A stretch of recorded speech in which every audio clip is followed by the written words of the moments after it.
Pastor Jason here again. I am coming to you with, I think, my 8th installment in my ongoing project to develop an exhaustive biblical theology of fear.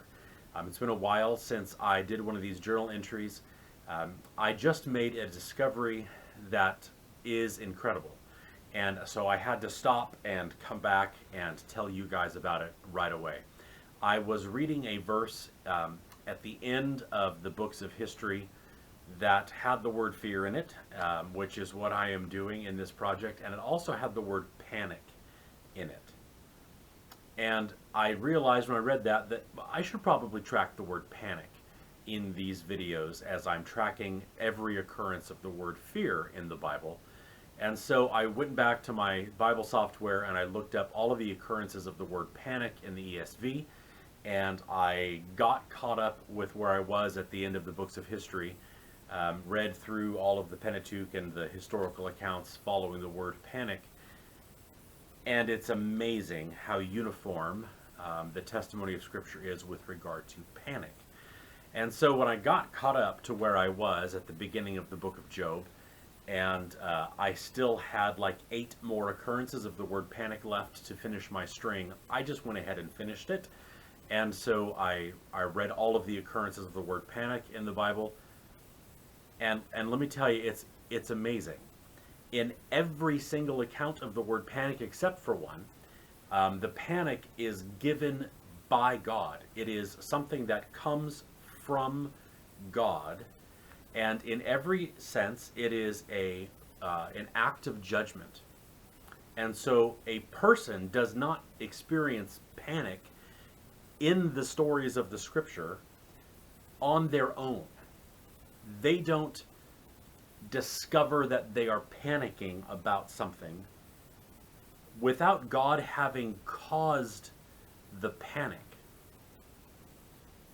Let that sink in for a minute. Panic in Scripture is a weapon of judgment by God against those who the story has already said, either in that passage or earlier, that those people do not fear God.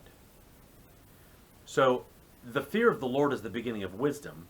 God invites us into a love relationship where we orient our lives in such a way to do what He has asked us.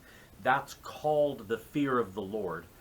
If we don't have the positive, worshipful, adoration, fear of the Lord, then God might give us a different kind of fear to replace it. Those whom have rejected the fear of God open themselves up to receiving the panic of God as a weapon of judgment against them. There are several words in the Hebrew that underline the idea of panic. It's not always the same word in the Hebrew, which means that the ESV translators have consistently gone to the word panic in English, not because the word underlying it in Hebrew is always the same, but because the idea is always the same, that it is a weapon of fear from God in judgment against His enemies. That's the context in which the ESV translators chose to use the word panic.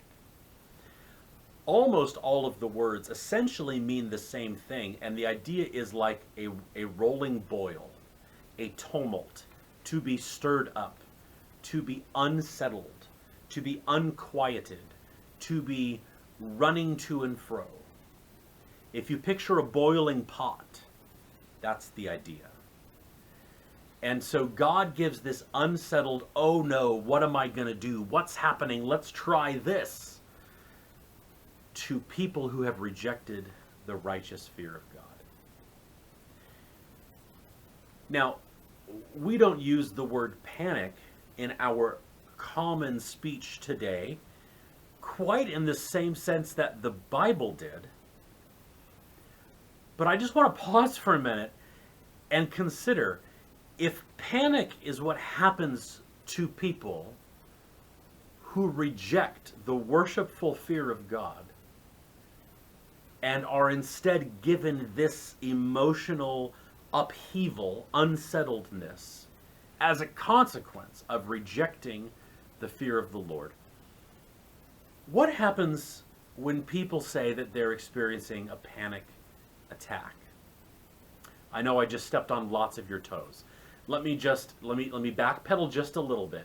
There are legitimate medical underlying chemical reasons why people would have panic disorders, anxiety attacks, things of that nature. I am not saying that those things are invented or fictitious or the products of your imagination. Not at all. But how does it affect what you think about those if Scripture says that that happens when people have rejected the fear of the Lord? Might it be that we should, along with appropriate medication and therapy, encourage people to invite the positive fear of the Lord into their life?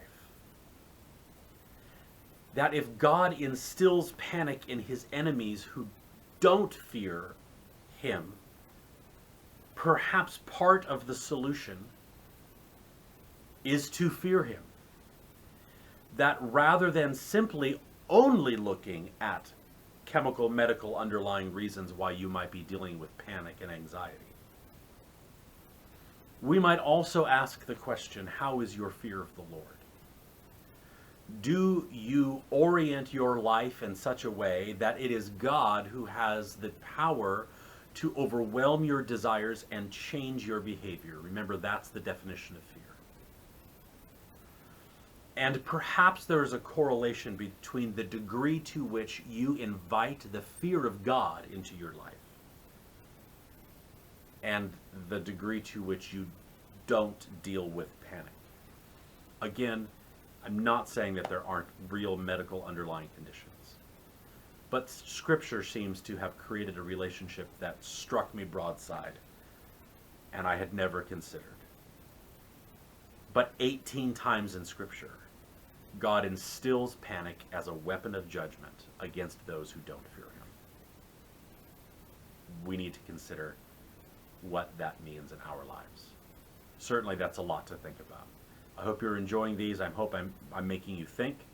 We're going to continue to journey on this road together. God bless you. Have a wonderful day.